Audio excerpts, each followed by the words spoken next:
مدینہ کی گلیوں میں ایک عجیب خاموشی تھی۔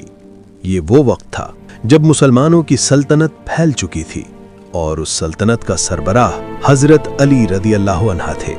وہی علی جن کا نام سن کر دشمن کے دل کانپ جاتے تھے اور جن کے عدل پر دوست بھی ناز کرتے تھے۔ لیکن آج معاملہ تلوار کا نہیں تھا، آج بات تھی عدل کی۔ ایک دن حضرت علی رضی اللہ عنہ کی زرہ گم ہو گئی۔ کچھ وقت بعد وہی زرہ ایک یہودی شخص کے پاس دیکھی گئی۔ حضرت علی چاہتے تو حکم دے سکتے تھے، چاہتے تو طاقت استعمال ہو سکتی تھی، چاہتے تو خلافت کا روب کافی تھا، مگر علی نے ایسا کچھ نہیں کیا۔ انہوں نے کہا، یہ معاملہ عدالت میں جائے گا۔ جی ہاں، اسلام کا خلیفہ خود قاضی کی عدالت میں جانے کو تیار تھا۔ عدالت لگی۔ قاضی شریح اپنی جگہ موجود تھے اور وہاں ایک عام شہری کی طرح حضرت علی عدالت میں داخل ہوئے۔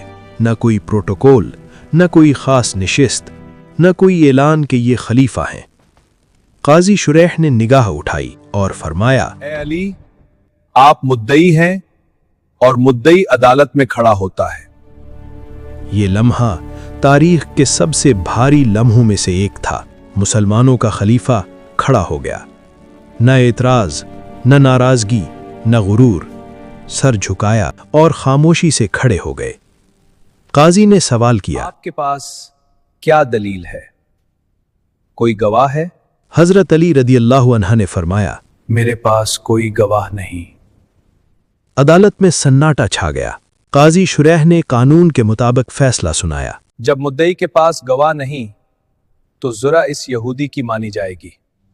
فیصلہ خلیفہ کے خلاف تھا، لیکن حضرت علی کے چہرے پر نہ غصہ تھا نہ مایوسی۔ انہوں نے فیصلہ قبول کیا، پورے وقار کے ساتھ۔ یہ منظر دیکھ کر وہ یہودی کانپ اٹھا۔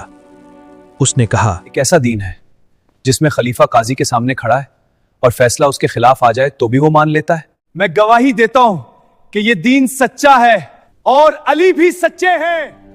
اس نے زرہ واپس کی اور اسلام قبول کر لیا۔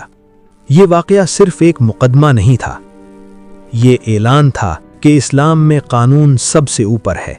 یہ اعلان تھا کہ عدل اقتدار سے بڑا ہے، اور یہ اعلان تھا کہ جب حکمران خود قانون کے سامنے جھک جائے تو دل خود بخود اسلام کی طرف جھک جاتے ہیں۔ یہ تھے علی، عدل کا وہ معیار جس پر آج بھی تاریخ فخر کرتی ہے۔